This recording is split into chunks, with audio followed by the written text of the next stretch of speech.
নমস্কার, আমি পাপিয়া। আজকে আম তেল করব।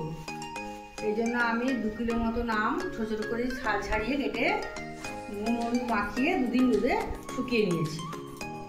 এবার আমি আমের আচারের মশলাটা রেডি করে নিই। আমি গ্যাসটা জ্বেলে নেব, কড়াই বসিয়ে নিয়েছি।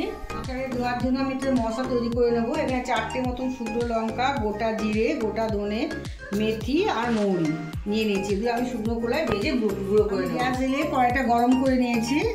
এখানে আমি শুকনো লঙ্কা সমস্ত মশলাগুলো দিয়ে দেবো।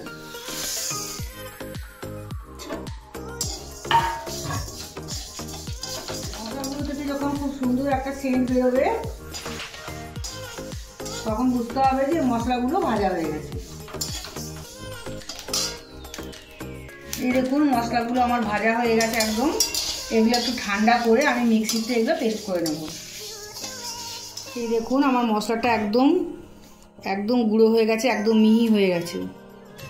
15টা মতন কাঁচা লঙ্কা আমি চিড়ে রেখেছি। গামলাটার মধ্যে আমি আচারটা রেডি করব।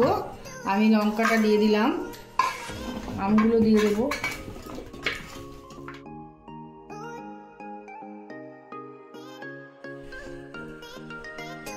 আমি 1 বাটি মতন সর্ষের তেল দিয়ে দেব।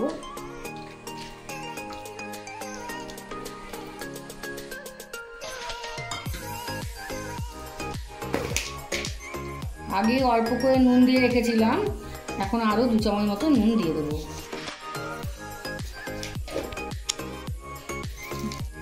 2 চামচ মতন চিনি দিয়ে দেব।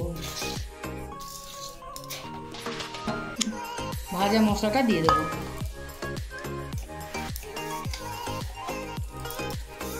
হলুদ দেবো। এটা খুব ভালো করে মাখিয়ে নেব।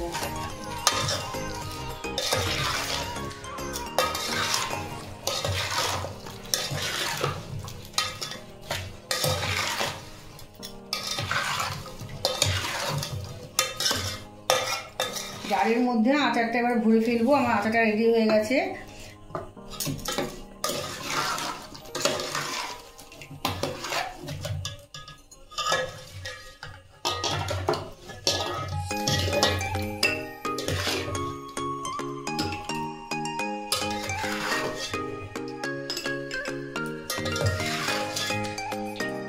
আচারটা আমি বয়ামে ঢেলে ফেলেছি।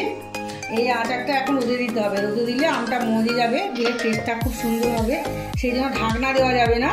একটা পাতলা সুতির কাপড় দিয়ে এই মুখটা বেঁধে